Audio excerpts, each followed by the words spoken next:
Hi, and welcome to Wrong Way. And today we're going to talk about my EUC after 10,000 kilometers, almost 10,000 kilometers on the odometer. So let me tell you more about it. Wrong way. All right, guys, soon I'll be moving to Canada, to Vancouver, and because of that, I'm selling my wheels. Break.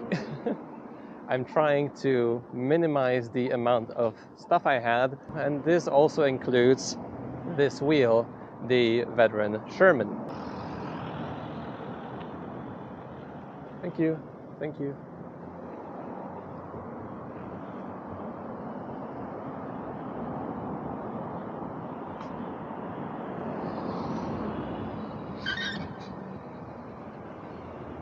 I think I wasn't doing it very slow. So after this excitement, so I'm going also to sell my Sherman.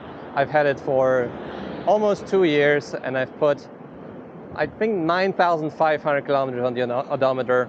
And in this video, I wanted to, sum up what it's like to actually own an EUC for such a long time. Does it break? What does break? What are the issues? What is the maintenance like?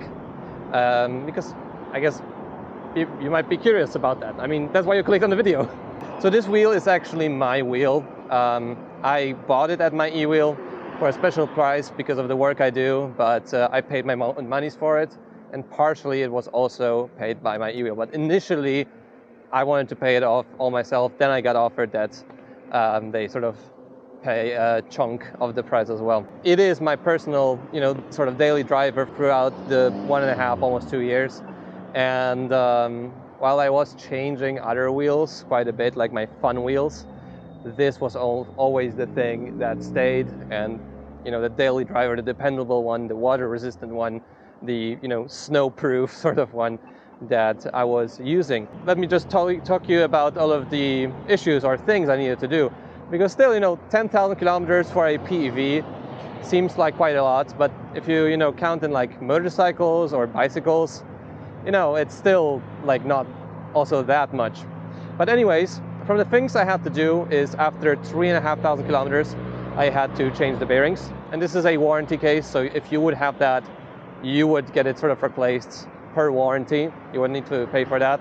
Still a hassle. I got that changed. Afterwards, after 4,500 kilometers, I had to change the BMS. And this was an issue, especially in the earlier Shermans, which this is, because the BMS was sort of squishing against the plastics. Also warranty, but sort of more hassle because you need like a specialized battery workshop to fix those things.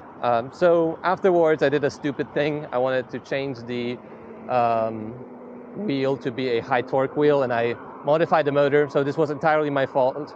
I fried the motherboard, and afterwards at 7,000 kilometers I got a different tire because the original knobby one was already pretty much balding, so I had to get a new one, which is now this one, the Michelin City Pro 1890-14, and I love this tire so much.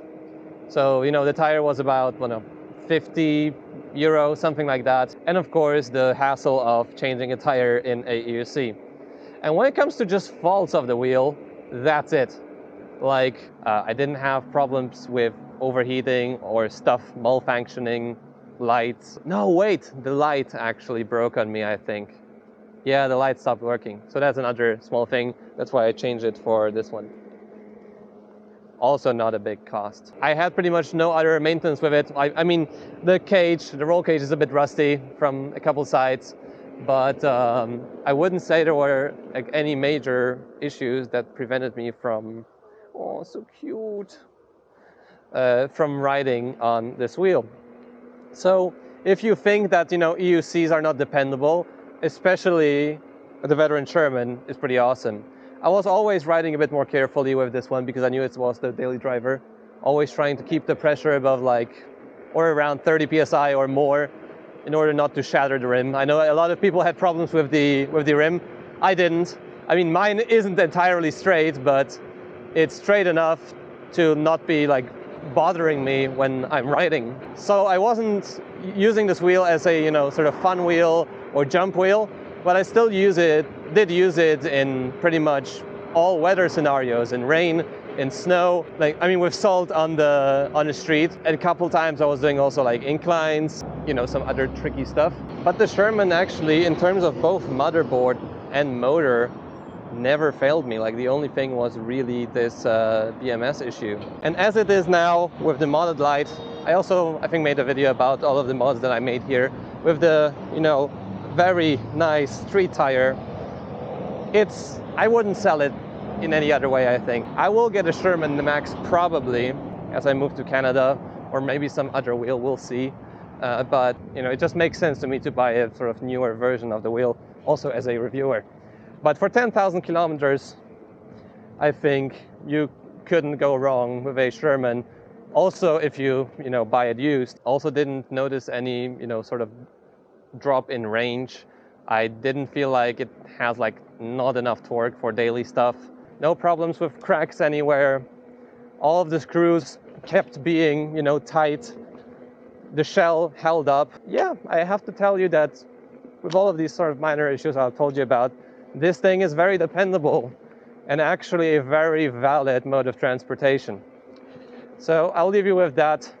I'll have to say goodbye to my Sherman. That's pretty much sold. I'll send it away probably like tomorrow-ish. I'll miss it, the Shermy boy. He's been a long way with me. But yeah, I'll be very happy for the new owner to keep riding on this thing. So if you're still here, leave a like on the video, subscribe to see more content like this. I'll see you in the next video. See you soon.